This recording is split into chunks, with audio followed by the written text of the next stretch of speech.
देखो साहब ये टाइटैनिक था 1912 में, यही डूबा था, देखो पूरा खंडहर हो गया। लोग कहते थे हाँ भाई क्या खंडहर हुआ है। ऐसा समझ लो 1 लाख हाथी आपके ऊपर खड़े हो गए। कितने? 1 लाख हाथी। तो अगर किसी तरह से ये समुद्र में ऊपर भी पहुंच जाते हैं तो भी ये ऑक्सीजन की कमी से मर जाएंगे, क्योंकि 96 घंटे की है। जेम्स कैमरून कौन है? जेम्स कैमरून वो व्यक्ति है जिन्होंने टाइटैनिक मूवी बनाई। जय हिंद, मेरा नाम है अलक पांडे और आज हम बात करेंगे टाइटन सबमर्सिबल के ऊपर। ये जो टाइटन सबमर्सिबल का भी हादसा हुआ है, ये इंटरनेट पे बहुत फेमस हो रहा है। इसका टाइटैनिक से क्या रिश्ता है और ये हादसा कैसे हुआ, ये सभी बातें समझेंगे, डिटेल में समझेंगे, पर थोड़ा जल्दी भी करेंगे। तो सबसे पहली बात होती है कि ये सबमर्सिबल क्या होता है। सबमरीन तो सुना है, सबमर्सिबल क्या चीज है? तो यार सबमर्सिबल क्या होता है? एक छोटा सा पनडुब्बी समझ लो, छोटा सा जहाज जो समुद्र में पानी के अंदर तक जाता है, उसको बोलते हैं सबमर्सिबल। अब देखो इस तरह का होता है सबमर्सिबल। अब इसमें होता क्या है कि इसमें कुछ लोग बैठ के समुद्र के अंदर जाते हैं और अंदर जाके जीव जंतुओं को देखते हैं कि भाई समुद्र के अंदर कैसे जीव जंतु हैं, है ना। एक्वेटिक लाइफ देखते हैं अंदर की कैसी एक्वेटिक लाइफ है। इसकी साइज ना बहुत छोटी होती है, इसमें 3 से 4 लोग आते हैं, 4 से 5 लोग, इससे ज्यादा लोग इसमें नहीं आते। और ऐसा भी नहीं लेटने वगैरह की जगह है, इसे बैठने भर की जगह होती है, बैठ के ही जाना होता है। अच्छा, इसके पास ना खुद का एक इंजन भी होता है। अब भाई जाहिर सी बात है, कार है, स्कूटर है, कोई भी गाड़ी, उसमें इंजन तो होगा ही, तो इसमें भी अपना इंजन होता है, इसका भी खुद का मोटर होता है, उसी से ये चलता है। कई बार ये बैटरी से चलता है। अब आज का जमाना तो इलेक्ट्रॉनिक व्हीकल का हो ही गया है, तो कई बार ये बैटरी से चलता है, कई बार ये तेल वगैरह से चलता है। पर ये इतना छोटा होता है ना कि ये 7-8 घंटे से ज्यादा समुद्र के अंदर नहीं रह सकता है ना। इतनी ज्यादा इसके अंदर तेल आप भर ही नहीं सकते हो कि ये 7-8 घंटे से ज्यादा की ट्रिप कर सके। अब इसको कंपेयर कर देते हैं सबमरीन से। तो देखो यहाँ पे एक सबमरीन है, भारत माता की जय, और यहाँ पे क्या है? एक सबमर्सिबल है। अब जो सबमरीन होती है वो बहुत बड़ी होती है, इसमें सैकड़ों लोग बैठ सकते हैं। वहीं देखो जो सबमर्सिबल होता है छोटा सा होता है, इसमें क्या 4-5 लोग बैठे हुए हैं, लेटने की जगह भी नहीं है।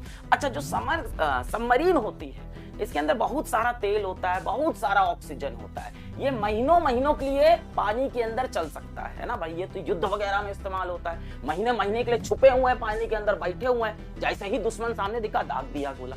तो ये तो भाई महीने महीने के लिए अंदर चलता है पानी के। इसकी बात करें 7-8 घंटे के लिए ही पानी के अंदर रह सकता है। इतना ही तेल इसमें आप रख सकते हो कि 7-8 घंटे में तेल खत्म हो जाता है। अब एक बड़ा डिफरेंस इन दोनों में समझो कि ये जो सबमरीन होता है ये खुद ब खुद संचालित होता है, खुद से पानी के अंदर चला जाता है, पानी के ऊपर फ्लोट भी करता है, इसको किसी और की जरूरत नहीं, आत्मनिर्भर है।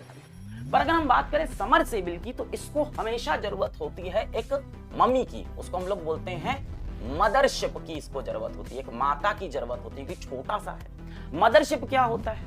अब मान लो हमें सबमर्सिबल से समुद्र के अंदर कहीं जाना है, तो हम भाई समुद्र के किनारे से तो इसको थोड़ी डाल देंगे, ये समुद्र के किनारे से इसको इसमें बैठ गए और कूद गए, तब काम नहीं हो पाएगा, वैसे नहीं चल पाती। तो हम क्या कहते हैं, समुद्र के किनारे पे सबमर्सिबल को उठाते हैं, उठा के रख लेते हैं अपने एक बड़े से जहाज पे, जिसको हम बोलते हैं मदरशिप, और फिर मदरशिप को लेके चलते हैं समुद्र में उस जगह जहां हमें नीचे समुद्र के तल तक जाना है, उस जगह तक चलते हैं। वहां पे मदरशिप अपने बच्चे को बोलती है, जा बेटा तू समुद्र के अंदर घूम फिर के आ जा, पर 7-8 घंटे में एक बार लौट आइयो, क्योंकि या तो तेरी ऑक्सीजन खत्म हो जाएगी या तो तेरा तेल खत्म हो जाएगा, तो आते रहियो, मेरे से मिलते रहियो। तो ये जो मदरशिप होती है, ये सबमर्सिबल मान लो इस तरह समुद्र के अंदर जा रहा है, तो मदरशिप हमेशा इसके ऊपर होती है कि नीचे देखते रहे बेटा कहाँ है, दिख रहा है कि नहीं दिख रहा है। अब बात करते हैं ओशियन गेट कंपनी की।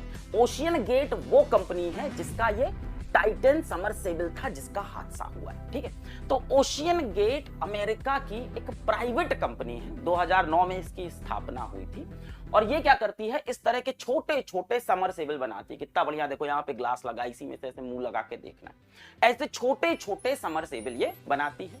पर्यटकों से मोटा पैसा लेती है ना, टूरिस्ट से मोटा पैसा लेती है, पर्यटकों से भरपूर पैसा लेती है, और फिर कहती है चलो हमारे सबमर्सिबल में बैठो, तुमको समुद्र के नीचे घुमा के लाते हैं। क्या देखोगे समुद्र के नीचे? अजीब अजीब तरह की मछलियां दिखेंगी, अजीब अजीब तरह के केकड़े दिखेंगे, अजीब अजीब तरह की बेल वगैरह दिखेगी, हो सकता है। पर आजकल ना लोगों का इंटरेस्ट किसी और चीज में है। अब लोगों को जो पुराने जहाज वगैरह डूब गए हैं, जो समुद्र के अंदर पड़े हुए हैं, उनका मलबा देखने में इंटरेस्ट है कि वो इस समरसेबल में बैठते हैं, बहुत सारा पैसा देते हैं इस कंपनी को, ओशियन गेट कंपनी को खूब सारा पैसा देते हैं, 7-8 घंटे के लिए समुद्र के अंदर जाते हैं और क्या देखते हैं, आहा ये जहाज कितना अच्छा टूटा है, ये जहाज तो पूरा खंडहर बन गया है। अमीर लोग के अमीर। अब बताओ कौन सा जहाज का मलबा देखने में आपका भी इंटरेस्ट होगा। मान लेते हैं आपके बैंक अकाउंट में करोड़ों रुपए हैं, करोड़ों रुपए लगते हैं यहाँ पे। अगर आपके बैंक अकाउंट में करोड़ों रुपए हैं तो आप कौन से जहाज का मलबा देखना चाहोगे? एकदम सही पकड़े, एक ही जहाज होता है जिसका मलबा हम सबको देखना होता है और वो होता है हमारा टाइटैनिक, है ना। तो टाइटैनिक का मलबा देखने की डिमांड पूरे विश्व भर में बहुत ज्यादा थी। अब ओशियन गेट को दिख गया ये चीज, उसने कहा यहाँ अच्छा धंधा है, अच्छा बिजनेस है। तो उसने क्या किया कि अपने एक समरसेबल का नाम ही रख दिया टाइटन। इसका नाम क्या रख दिया? Titan submersible. और जो टाइटन समरसेबल था ये समुद्र के अंदर जाता था लोगों को टाइटैनिक का मलबा दिखाने के लिए। तो देखो साहब ये टाइटैनिक था, 1912 में यही डूबा था, देखो पूरा खंडहर हो गया। लोग कहते थे हाँ भाई क्या खंडहर हुआ है, हाँ मजा आ गया देख के टूटा हुआ जहाज, अब तो सुकून हो गया। तो ऐसे शौक है लोगों के। एक अजीब सी बात है कि जो इसके संस्थापक है थोड़े से वो फंकी है, तो बहुत ज्यादा इनोवेशन में विश्वास रखते हैं कि कुछ नया करते हैं, कुछ नया बदलते हैं। अब आप पकड़ ले हो शायद इसी वजह से एक्सीडेंट हुआ। देखो ऐसा दिखता है अंदर, ये है संस्थापक, ये हैं इसके फाउंडर, यही हैं इसके मालिक कंपनी के, ओशियन गेट के, और पायलट भी हैं। देखो ऐसा दिखता है, सिर्फ बैठने भर की जगह होती है इसमें, लेटने की नहीं है ना। लोग जूता वूता उतार के एकदम पलथी मार के बैठ जाते हैं कि चलो भैया चलते हैं समुद्र के अंदर। तो ये जो समरसेबल है टाइटन नाम का, ये समुद्र के अंदर जाता था लोगों को टाइटैनिक का मलबा दिखाने। 2019-20 से ये चीज स्टार्ट हुई है और 2023 तक ये चल रहा था। अच्छा, तो ये एक जगह है, इसको बोलते हैं न्यू फाउंड लैंड। क्या बोलते हैं? New found land. क्या बोलते हैं? न्यू फाउंड लैंड, है ना। ये कनाडा का ही एक आइलैंड है, यहाँ कनाडा है उसी का एक आइलैंड है। यहां से इनको निकलना था और यहाँ पे पहुंचना था। यहाँ पे है टाइटैनिक का मलबा, इस जगह पे। कहां पे? North Atlantic ocean. कहां पे? नॉर्थ अटलांटिक ओशियन में है टाइटैनिक का मलबा।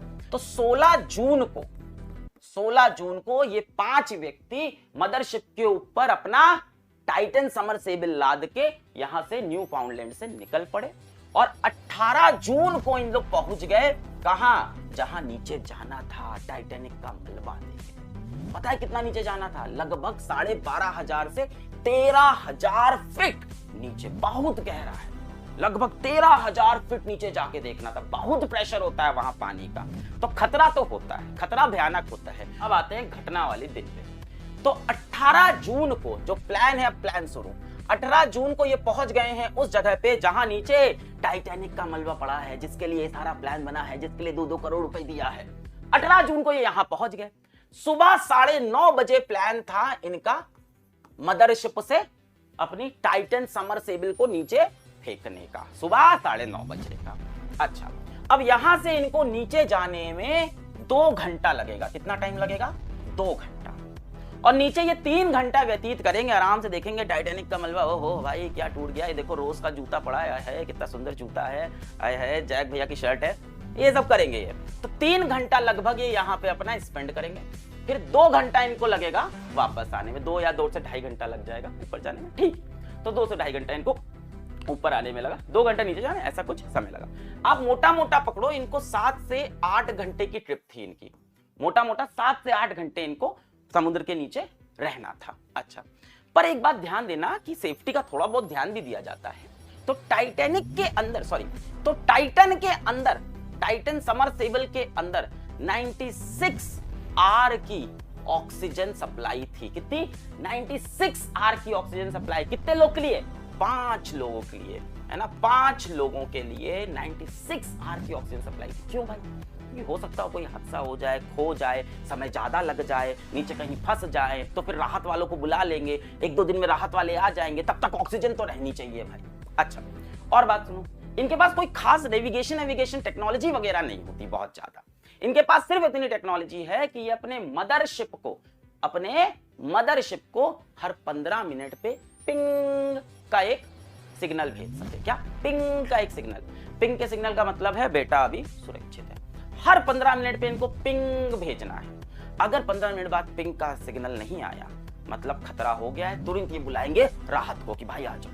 अच्छा, तो ये क्या भेजते हैं, हर 15 मिनट पे पिंग भेजते हैं अपना एक, ठीक है।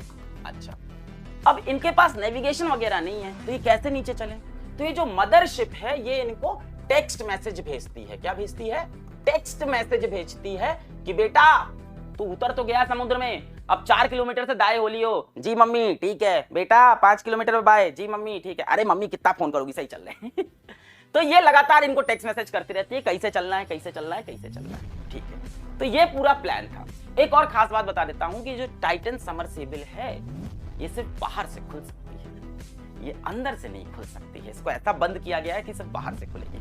तो अगर किसी तरह से ये समुद्र में ऊपर भी पहुंच जाते हैं तो भी ये ऑक्सीजन की कमी से मर जाएंगे, क्योंकि 96 घंटे की ही ऑक्सीजन है और ये अंदर से इसको खोल, ठीक है। अब कहानी स्टार्ट होती है सुबह 9:30 बजे से, और देखो ये पूरा कैलकुलेशन कर लो तो लगभग 4:30 बजे शाम के इनको वापस आ जाना था। 9:30 बजे निकलना था, 4:30 बजे वापस आ जाना था। ये निकले 9:30 बजे निकले, इनको ऐसे नीचे फेंका गया, जाओ भैया घूम के आओ, सब बड़े मस्ती में चले गए। 9:45 पे मैसेज आया पिंग, 10 बजे मैसेज आया पिंग, सब सही है बेटा सुरक्षित है। 10:15 पे आया पिंग, 10:30 पे आया पिंग, 11:15 पे आखिरी बार पिंग आया, उसके बाद पिंग आना बंद हो गया, यानी 11:30 वाला पिंग रिसीव नहीं हुआ। अब ये मदरशिप को टेंशन शुरू हो गई कि बेटा तो खो गया नीचे, टाइटन सबमर्सिबल तो नीचे खो गया, पिंग का मैसेज नहीं आ रहा है। पर एक मिनट, 2020 में भी जब इन लोग इस तरह के ट्रिप पे जाते थे तो पहले भी ऐसा कई बार हुआ है कि 2-2 घंटे के लिए पिंग के मैसेज नहीं आए हैं और इनके सबमर्सिबल खो गए हैं। हाँ, इससे आप समझ रहे हो खतरा तो है ही इसमें, तभी तो साइन वगैरह कराते हैं। तो पहले भी पास की घटनाओं में भी जब ये लोगों को लेके जाते हैं तो 2-2 घंटे के लिए इनका सबमर्सिबल नीचे कहीं खो जाता है, फिर वापस मिल भी जाता। खैर, तो इनको लगा इस बार भी मिल जाएगा। 1 घंटा हुआ, 2 घंटा हुआ, है ना, 11:30 से 12:30, 1:30, 2, 2:30, 4:30 बज गए, नहीं वापस आया। अब टेंशन शुरू। अब शाम के 7 बजे तब जब ये नहीं मिले, इनका कोई पिंग नहीं आ रहा है, तब लगा मदरशिप को टेंशन। शाम को 7 बजे 7 PM पे इन्होंने यूएस पोस्टल गार्ड को, यूनाइटेड स्टेट्स पोस्टल गार्ड को इन्फॉर्म, कनाडा के नीचे ही है यूएस, इधर जाओगे नीचे ही साइड में, तो उन्होंने इन्फॉर्म कर दिया कि साहब हमारा एक सबमर्सिबल खो गया है, हमको बचा लो। अब आए राहत कार्य वाले कि चलो अब इनके सबमर्सिबल को ढूंढते हैं। अब अच्छा, अब ये भी लग रहा होगा कि क्यों ढूंढने आ गए भाई, हैं? ये तो कोई इंटरनेशनल कानून फॉलो ही नहीं करते हैं, इन्होंने तो कहीं से वेरिफिकेशन ही नहीं लिया है। पैसा भाई पैसा, गरीबों का जहाज डूबता कोई नहीं आता। ये बहुत अमीर लोग, बहुत इन्फ्लुएंशियल लोग गए हैं तो ढूंढने आना पड़ा। तो कहां से लोग आ गए जरा ये भी देखो। कनाडा से जहाज आ गया, प्लेन आ गया, यूएस से प्लेन आ गया, यूएस के जहाज आ गए पानी वाले, कनाडा के पानी वाले जहाज, सब लग गए ढूंढने कि अब चलो सबमर्सिबल को ढूंढे। प्रॉब्लम क्या है, सबमर्सिबल में नेविगेशन नहीं है, तो किसी तरह से उसको ट्रैक करना बहुत मुश्किल है। तरीका यही है कि अब ढूंढो, ऊपर प्लेन चल रहा है, प्लेन ऐसे नीचे देख रहा है कि कहीं समुद्र के ऊपर कहीं मुझको टूटा हुआ कुछ पार्ट दिख जाए, है ना। जहाज भी लगातार देख रहे हैं। जो सबसे ज्यादा मदद करने वाले हैं उसमें ये छोटे छोटे डिवाइसेस आपकी मदद करने वाले हैं जो पानी के अंदर चले जाते हैं। इसमें कोई इंसान नहीं होता, ये अनमैन्ड होते हैं। लगभग 80 घंटे बाद 21 जून की दोपहर, 18 जून को गए थे, 21 जून की दोपहर 1 बजे ये ओडिसिस 6 के, ये क्या है, एक ROV, remotely operated under water vehicle, इसको कुछ मलबे दिखाई पड़े। और वो मलबे कहां दिखे बेटा, वो मलबे दिखे आपको टाइटैनिक जो शिप था उसके मलबे से 500 मीटर की दूरी पे। ये टाइटैनिक शिप का बो है। बो मतलब जहां पे आपने वो पोज देखा होगा, टाइटैनिक वाला से खड़े थे लोग आगे आके, जो एकदम कोना है, कोपचा है, उसी को बो बोलते हैं। उससे 500 मीटर दूर पे कुछ मलबा दिखा। अच्छा एक बात ध्यान से सुन लो, इस फोटो पे विश्वास मत करना, ये फेक फोटो है, इंटरनेट पे ट्रेंड कर रही है, पर कोई और फोटो मिली नहीं मुझे इसलिए मैंने ये लगाया है, पर ये फोटो असली नहीं है। ऑफिशियल फोटो अभी तक रिलीज नहीं हुई है जिस समय ये वीडियो में बना रहा हूं, हो सकता है उसके बाद रिलीज हो जाए, बाद में आ जाए, तो मैंने बता दिया। तो कुछ मलबा दिखाई पड़ा, कहां पे, टाइटैनिक शिप से 500 मीटर दूर, यानी ये पहुंच तो गए थे टाइटैनिक शिप, है ना। और वहां पे मलबे में क्या दिखाई पड़ा, पूंछ दिखाई पड़ी, टेल दिखाई पड़ी, और क्या दिखाई पड़ा, इसका प्रेशर चैम्बर दिखाई पड़ा। अब प्रेशर चैम्बर टूटा हुआ, फूटा हुआ, बिखरा हुआ दिख रहा है, इसका मतलब कि कुछ ना कुछ तो प्रेशर का खेल हुआ होगा। अब क्या हुआ होगा इसके अंदाजे ही लगाए जा रहे हैं, पर जो एक शब्द अभी तक सामने आया है वो है कि इम्प्लोजन हुआ है। क्या हुआ है? इम्प्लोजन हुआ है। यूएस कोस्टल गार्ड ने डिक्लेयर कर दिया है कि इम्प्लोजन हुआ। इम्प्लोजन क्या होता है बेटा? एक होता है एक्सप्लोजन, बड़ाम, बाहर की तरफ फटना, एक्सप्लोजन बड़ाम, उसको बोलते हैं विस्फोट। एक होता है इम्प्लोजन, पच, अंदर की तरफ ऐसे चिपनी हो जाना, पच, इसको बोलते हैं इम्प्लोजन, पच। जैसे आपने देखा होगा वो कोल्ड ड्रिंक वाले जो कैन होते हैं, वो नहीं होते हैं कई बार, उसको अगर पानी की एकदम लगा पच से ऐसे पिचक जाते हैं, उसको बोलते हैं इम्प्लोजन हो गया, है ना। इसको बोलते हैं अंतर्मुखी स्फोट, विस्फोट नहीं, अंतर्मुखी स्फोट, इम्प्लोजन। तो इसका इम्प्लोजन हुआ ये माना गया है। कैसे हुआ आप समझते हैं? जब आप समुद्र में इतनी गहराई में होते हो, कितनी गहराई में थे बेटा? ये 13,000 फीट नीचे थे। कहां पे थे? 13,000 फीट नीचे। जब आप 13,000 फीट नीचे हो, 13,000 फीट नीचे, तो बहुत प्रेशर लगता है पानी का। कितना? 350 से 400 एटमॉस्फेरिक प्रेशर। यहां कितना लग रहा है? 1 एटमॉस्फेरिक। बहुत प्रेशर। ऐसा समझ लो 1 लाख हाथी आपके ऊपर खड़े हो गए हैं। कितने? 1 लाख हाथी आपके ऊपर खड़े हो गए हैं। पचनी बन जाएगा, पर बनता नहीं है। क्यों?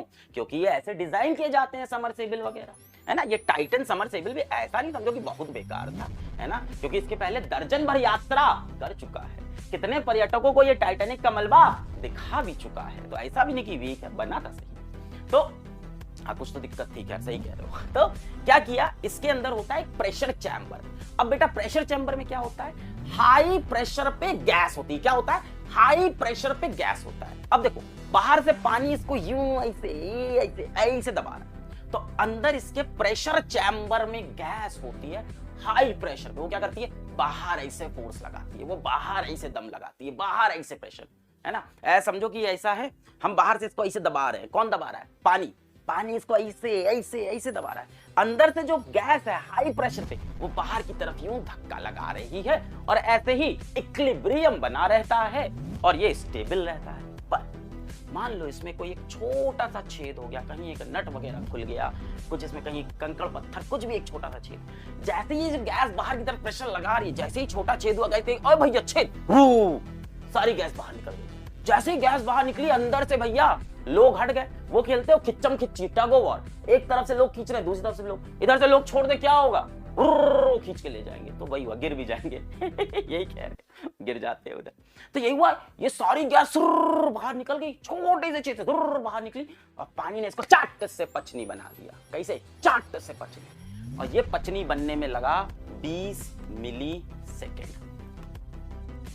वैसे तो दुर्घट घटना है, सिर्फ इसमें एक छोटी सी सही चीज हुई। अब क्या बोलूं कि कम से कम लोगों को पेनलेस डेथ मिली, है ना, दर्दनाक मौत नहीं हुई, बिना दर्द के मर गए। 20 मिली सेकेंड में ऐसे पलक झपकते ही उनकी पूरी बॉडी ऐसे पिचक गई और वो खत्म हो गई। तो जो इनके घर वाले हैं, ऑफ कोर्स उनको बहुत दुख है, पर वो कह रहे हैं चलो कम से कम पेनलेस डेथ तो हुई है ना। तो ये था पूरा आपका टाइटन समरसेबल का कांड या उनका हादसा, जो टाइटैनिक देखने गए थे। और कितनी आयरनी है कि टाइटैनिक देखने गए थे, टाइटैनिक का जो हाल हुआ, इनका भी वही हाल हुआ। और कहां पे हुआ? 500 मीटर की दूरी पे। यहां इसका मलबा पड़ा है, यहां इसका मलबा पड़ा है। नेक्स्ट देखो क्या है। नेक्स्ट है थोड़ा सा हंसी मजाक वाली चीज है कि ये लोगों से तो 2-2 करोड़ रुपए लेते थे, पर ये टाइटन समरसेबल को चलाते थे वीडियो गेम के रिमोट से। भाई बहुत अजीब आदमी है ये, ठीक है। वीडियो गेम के रिमोट से चला रहे थे ये। अमेजॉन पे जाके इस वीडियो गेम रिमोट का प्राइस देखो, 3500 रुपए का आता है ये। 3500 रुपए के रिमोट से खेला खेल रहे थे। और पता है रिमोट भी वैसे ही चलता है, मतलब इसे आगे का बटन दबाओ तो समरसेबल आगे चला जाएगा, लेफ्ट बताओ तो लेफ्ट चला जाएगा। अब पूछ रहे हो कि उससे लात चलेगी क्या? लात और पैर चलेगा, इधर वाले बटन से नहीं, वो सब नहीं होता। तो ये वीडियो गेम के बटन चलाए तो बहुत ज्यादा ये एक्सपेरिमेंट करते थे। इस बात पे इनकी काफी आलोचना हुई कि इस तरह की चीजें क्यों कर रहे हो भाई, बाकी समरसेबल जैसे चलती है वैसे चलाओ। तो बहुत एक्सपेरिमेंट, बहुत इनोवेशन में विश्वास रखते थे। अगली जो कहानी है भाई वो भी बड़ी इंपॉर्टेंट है, वो है जेम्स कैमरून की। अब जेम्स कैमरून कौन है? जेम्स कैमरून वो व्यक्ति है जिन्होंने टाइटैनिक मूवी बनाई। अब आपको गुस्सा आ रहा होगा कि मास्टर ये क्या बात हुई, जिसने टाइटैनिक मूवी बनाई उसकी भी राय ले लोगे क्या? ये तो मूवी बनाए हैं। नहीं, ये ऐसा नहीं है। जेम्स कैमरून बहुत बड़े एडवेंचरर भी थे। ये खुद 33 बार टाइटैनिक का मलबा देखने नीचे गए थे। इन्होंने जो क्रिटिसाइज किया वो किया कार्बन फाइबर पे, कि मैंने आपको बताया था, अगर याद करो शुरुआत में, कि समरसेबल को स्टील या टाइटेनियम से बनाया जाता है क्योंकि वो मजबूत होते हैं।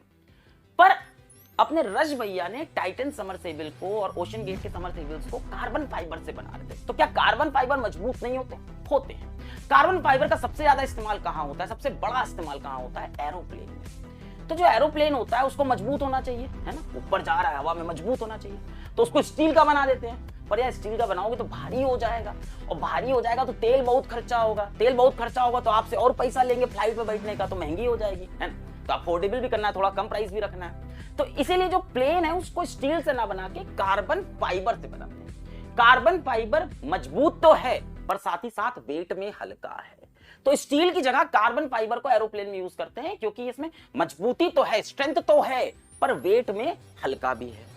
अब यही चीज रश भैया ने लगा दी किसमें? समरसेबल में। उन्होंने कहा यहां से भी स्टील हटाते हैं, हल्की चीज लगाते हैं, तेल भी बचेगा, ज्यादा लंबा ट्रेवल करेंगे, मजा आएगा, और साथ ही साथ ये मजबूत तो है, ये मजबूती भी रखेगा।